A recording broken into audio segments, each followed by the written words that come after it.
I don't care if you're religious, atheist, spiritual, or completely numb to all of it. Let's deal with something head-on. The usual power hierarchy. You were told God at the top, Satan as the adversary. Angels and devils fighting it out underneath is a rigged structure. It's a child's version of metaphysics. It's a binary meant to keep your attention locked in a two-party setup. But here's the twist: nobody wants to touch there. Is a level of power above both God and the devil, and the one name that sits at that level is Abraxas. You've been lied to, not just about history, not just about religion, about reality itself. Everything you think you know about God, the devil, good and evil, light and darkness, it's built on a modified, sanitized framework meant to keep you obedient, confused, and spiritually sedated, because hidden deep beneath the layers of scripture, custom, and moral binaries, there's something else, something older, something more powerful, and no one wants to talk about it. His name is Abraxas. Now, I'm not here to stroke your ego or hold your hand through this. I'm here to tell you that behind every idea you've been taught to worship or fear, there is a third force, a force that doesn't play by the rules of light and dark, a force that doesn't care about your pardon or your damnation. Abraxas isn't a god you pray to. He's not a devil you curse. He's the creator of both. Abraxas is not interested in your morality. He doesn't split reality into good or evil because he is both. He is the force that makes and destroys simultaneously. The Gnostics understood this. They didn't see a universe split between God and Satan. They saw a single tremendous power that contained both, and that power was Abraxas. He's not here to save you or condemn you. He's here to protect the conflict itself, because that's where the real power is, not in resolution, not in clarity, but in stress. And before you brush this off as some mythic footnote, understand this. The Abraxas is the model for what C.L. Jung called the union of opposites. Jung didn't just respect this idea, he was obsessed with it. In the 7 Lectures to the Dead, he calls Abraxas the god above gods, a being who laughs at both heaven and hell. And Jung wasn't writing fanfiction. He was falling into the very heart of the human mind of what is and what holds it all together. That center, that paradox, it's Abraxas. He's not here to save you or condemn you. He's here to protect the conflict itself, because that's where the real power is. Not in resolution, not in clarity, but in stress. And, before you brush this off as some mythic footnote, understand this. The Abraxas is the model for what C.G. Jung called the union of opposites. Jung didn't just respect this idea, he was obsessed with it. In the 7 Lectures to the Dead, he calls Abraxas the god above gods, a being who laughs at both heaven and hell. And Jung wasn't writing fan fiction.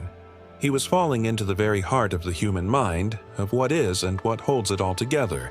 That center, that paradox, it's Abraxas. The old mystery schools didn't worship deities the way modern faiths do. They studied forces. They understood that power isn't found in purity. It's found in the integration of opposites. That's why they admired Abraxas, because he isn't a figure in a cosmic drama. He is the drama. He's the one who writes the story that God and the devil act out on stage. You are meant to choose a side, fight the other, and never look up to see who's running the entire damn show. Every religion, every political system, every dualistic story you've been fed.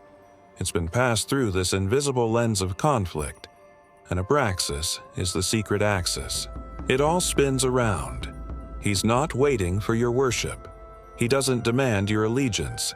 He doesn't care if you believe in him, because belief is for systems with limits. And Abraxas has none. He is the raw mechanism of truth, unfiltered, unprocessed, uncontrolled. He lives at the core of being itself, where reasoning breaks down, where labels fall, where you can't say if what you're looking at is holy or monstrous, because it's both, and that's the point. This is the God your gods are afraid of. The force your religions tried to erase the presence that breaks the fantasy of good meets evil and leaves you staring into the scary. Liberating truth that everything is connected through him and nothing, not God, not Satan, not even your own thoughts is outside his reach. Abraxas doesn't say, he doesn't scream. He just is, always has been, hidden in plain sight. You don't accidentally stumble across a name like Abraxas in mainstream religion. It's not some aside in Sunday school. It's been actively buried, filtered out and removed from the story you were taught. Why? Because Abraxas breaks the whole damn system.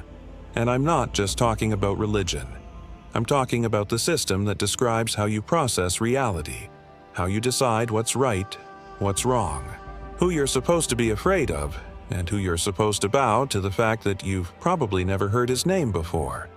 It's not because he's unimportant, it's because he's dangerous to them. When old mystery schools and early Gnostic groups began finding the real power dynamics behind life, they didn't start with Yahweh or Satan. They traced the power system past them that trail led them straight to something so disruption, so uncontainable that it couldn't be honored. It had to be destroyed. The moment they put a name to it, Abraxas. The backlash was immediate. That name didn't fit into the binary control scheme the church was building.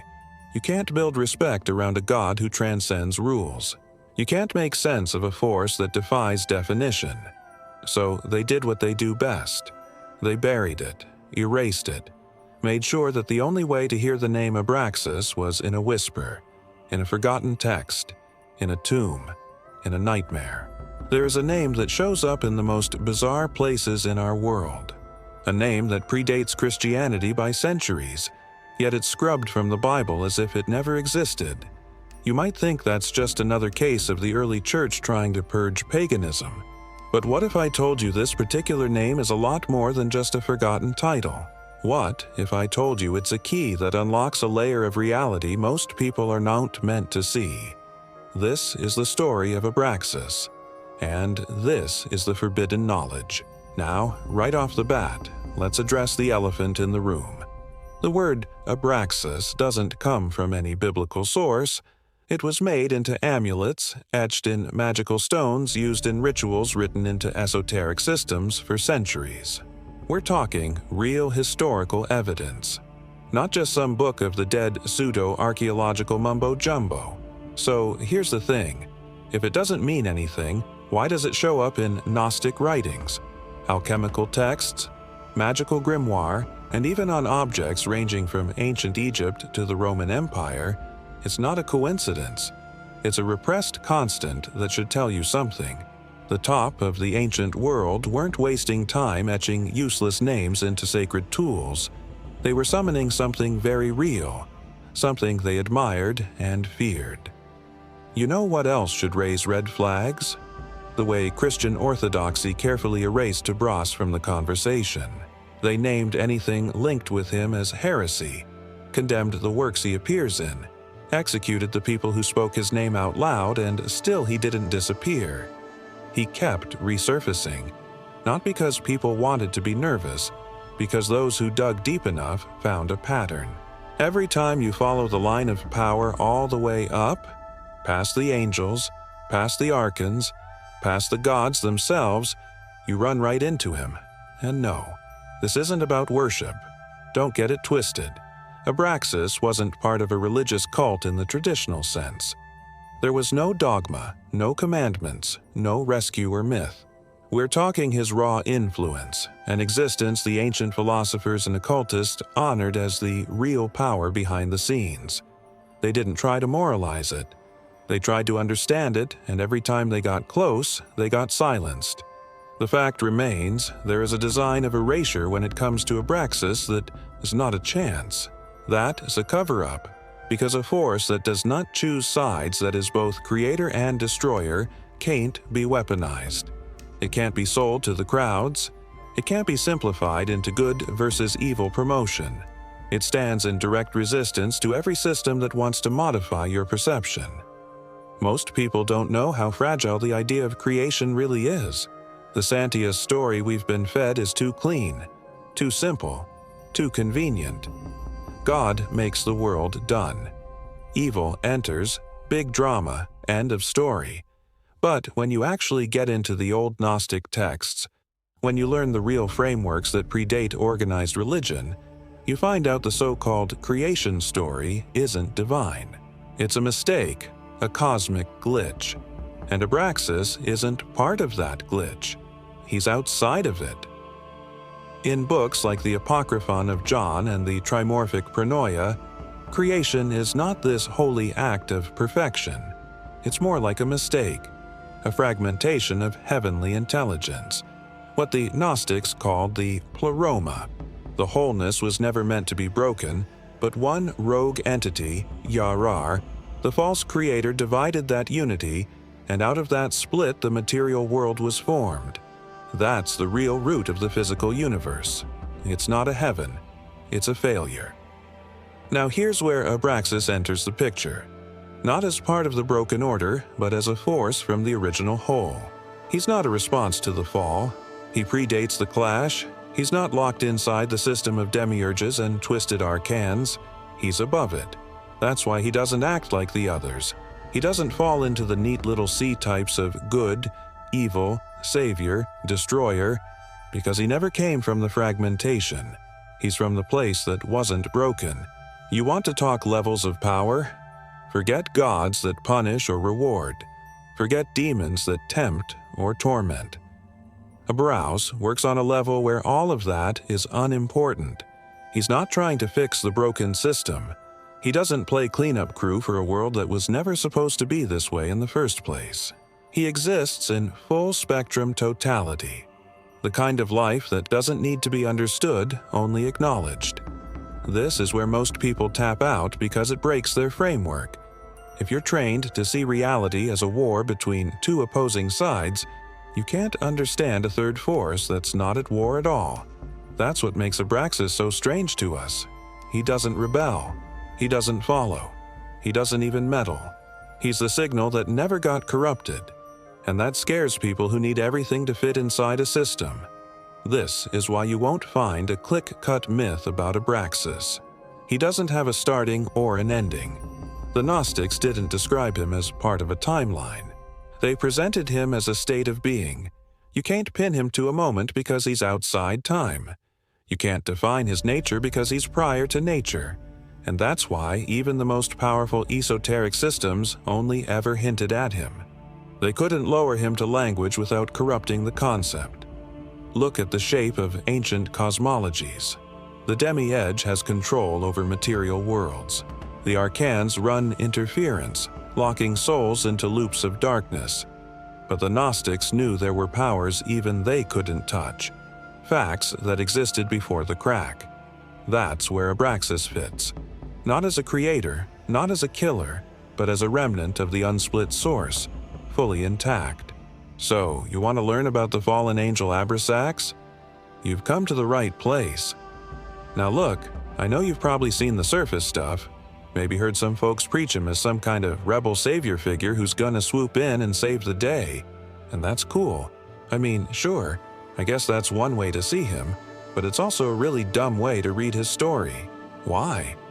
Because you've probably been looking for him in all the wrong places. You've been trying to compare him to other powers, trying to make him fit a story that was never built for him. He's not part of the confusion that followed. He's what preceded the chaos and still holds the blueprint for the world that existed before everything fell apart. Let's talk about the symbols because this is where the whole thing gets real. When people hear the name Abraxas, they think it's just some weird lost name from a dusty book. They have no idea how deeply embedded this figure is in old symbols. I'm not talking about some fringe carving on a building wall. I'm talking about an entire system of esoteric imagery built around him.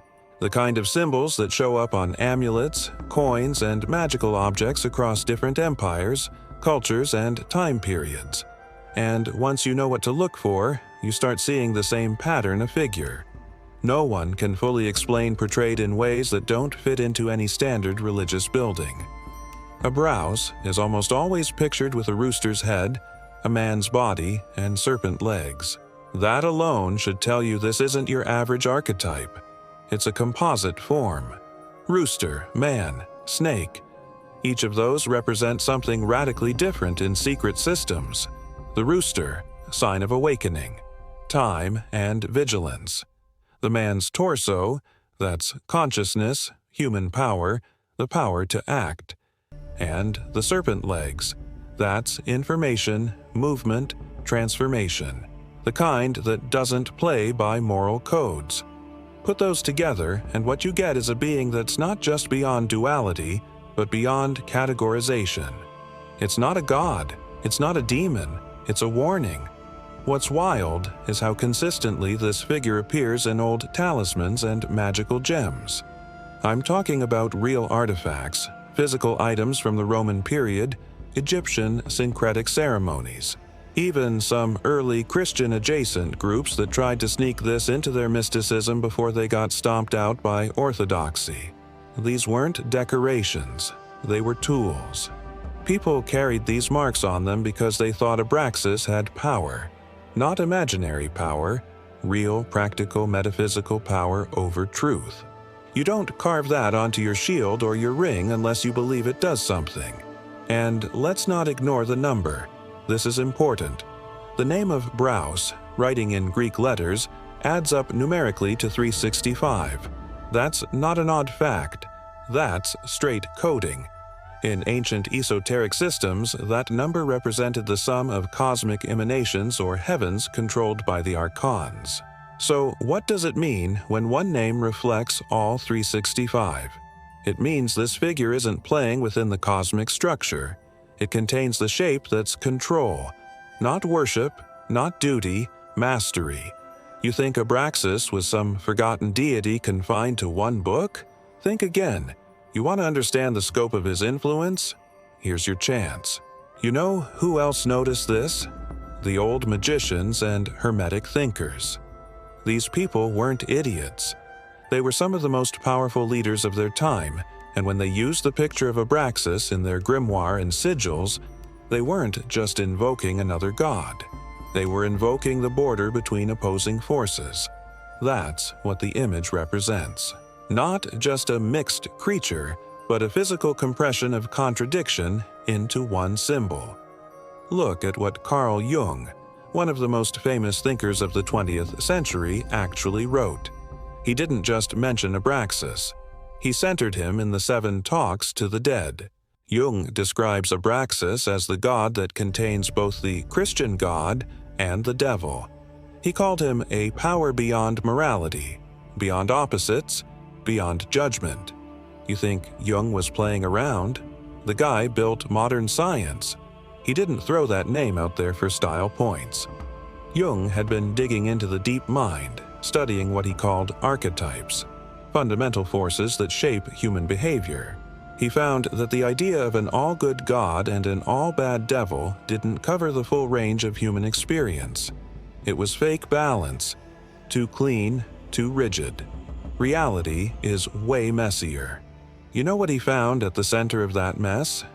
Abraxas, not as a story, but as a symbolic representation of the wholeness, the force that doesn't settle contradictions, but embodies them.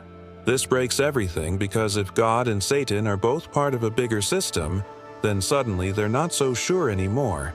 Their functions, their jobs, and whoever sits above them in the system master the root force that's the one that actually matters. That's a Braus, and nobody is teaching that in seminary. A Braus doesn't fit the shape because he isn't a god in the personal sense. He's not a character. He's the architecture of contradiction. He's the code that makes it possible for both kindness and horror to live side by side, not in disagreement, but as complementary. Listen to the Bible story. Did Jesus really rise from the dead? Was he raised by the one they call God? Or was it his own powers that brought him back from the grave? And did Paul really have visions of God? Or was it voices in his head that only he could hear? Let's explore this further. The Gospels say Jesus rose from the dead. They also say that he was conceived by God. That means he was born with divine power. He could heal, he could cast out demons, he could walk on water, and he could even raise other people from the dead. But there's another side to this story, because Jesus didn't just do these things. He taught others how to do them too. He gave them power to heal, to cast out demons, and even to raise people from the dead. So the question becomes, did Jesus have all this power because he was the Son of God? Or did he have it because he was a master of the spiritual laws that govern our universe? When we look at the Bible story, we see two different characters. We see the Jesus that walked on water and calmed the storm, and we see the Jesus that came from a carpenter's shop in Nazareth. We see a man who was tempted in the desert and who cried out in agony on the cross. How can the same person be both the Son of God and a regular guy? Well, maybe he wasn't a regular guy. Maybe he was a master of spiritual laws. Maybe he was a teacher of wisdom who understood the nature of reality. Maybe he was a being who knew how to tap into the infinite power of the universe and channel it through himself. Paul talks about seeing God, but maybe what he saw was his own potential. Maybe what he heard was the voice of his own higher self. Maybe Paul was having visions of his own divinity, and when he says that he was persecuted by God, maybe he was persecuted by his own demons, by his own doubts and fears. When he talks about being taken up into the third heaven, maybe he was referring to his own ascension to spiritual enlightenment. Now, you might be thinking that this is just a reinterpretation of the Bible story. It's just a new way of looking at old ideas. But it's more than that. It's a paradigm shift. It's a change in the way we think about the nature of reality. Because if Jesus didn't have to be the Son of God in order to perform miracles, then maybe we don't need a God in order to live a spiritual life. If Jesus didn't have visions of God, then maybe we don't need to fear hell in order to behave ethically. Now, some people will say that this is just heresy. It's just a denial of the Christian faith. But Christianity has been interpreted in many different ways by many different people.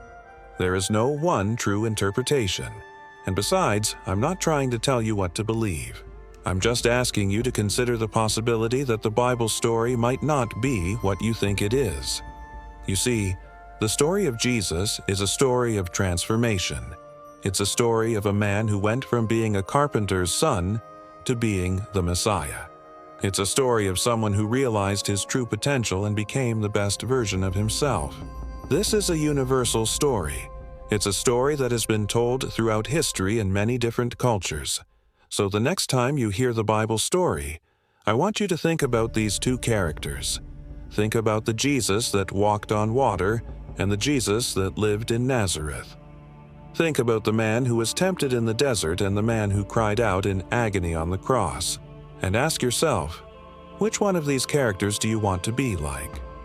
Because if you want to be like the Jesus that performed miracles, then I'm afraid you're going to have to become a master of spiritual law. You're going to have to learn how to tap into the infinite power of the universe and channel it through yourself. Because if you want to be the Son of God, you're going to have to realize that you are God. Thank you for watching this video. Please leave a comment below with your thoughts on the Bible story. Do you believe that Jesus was the Son of God? Or do you think that he was just a master of spiritual law? And what about Paul? Do you think he really had visions of God? Or was he just having visions of his own divinity? Please share your thoughts in the comments below. This is the channel. We bring you esoteric teachings from the masters of the past. Today, we're looking at Exodus chapter 20, verses 14 to 15. But remember, these teachings always work best when they're cross-referenced with other sources. So be sure to check out our other videos and outside resources as well. So, we're in the middle of the 10 Commandments. And I hope you've been enjoying this series because I love bringing you guys the deep stuff. And today is no exception. Pay close attention to this passage. It says, "You shall not invoke the name of the Lord your God for no reason, for the Lord will not hold him guiltless who invokes his name for no reason." This is serious stuff. Let's unpack it. First off, let's break down that first part. You shall not invoke the name of the Lord your God for no reason. Now, I've heard this verse quoted a lot, but I don't hear many people actually taking it seriously. If you think about what this passage is saying, you realize it's incredibly profound. To invoke means to call upon. It's to speak a certain name and attach some kind of meaning to it. And that's exactly what the Bible is saying right here. You're not allowed to put that kind of power into a word unless you're building a method to use it. That's what this was. A working system of reality. It wasn't faith-based. It was mechanical. Say the name, get the result if you knew what you were doing. And that's key because these weren't casual users. This wasn't for the public. This was kept for initiates who had been through the brutal decoding process, who had stripped away all dreams of duality, and were ready to connect with raw, unfiltered power. That's why the church went after it so hard. This wasn't just heresy. This was weaponized knowledge, the kind of thing that could let someone bypass priesthoods, bypass dogma, bypass fear entirely. If you can view the divine structure directly, you don't need a middleman. You don't need permission. You just do it. That's dangerous. That breaks systems. And Abraxas was the pin. And just to be clear, this wasn't hidden in some odd cave in the desert. The use of the name was widespread. You can find magical papyri, amulets, stone carvings, all engraved with the same letters. These weren't decorative. They were encrypted tools. People wore them, used them, chanted them not to feel good, but to push through barriers. That's what the old practitioners thought Abraxas offered. Not direction, not forgiveness, but access. If you really want to know how deep this goes, look at who kept Abraxas alive, not in churches, not in churches, but in the coded customs of secret clubs, occult lodges, and esoteric groups that never stopped studying the logic behind reality. I'm talking about people who didn't care about being liked or accepted or validated by popular religion.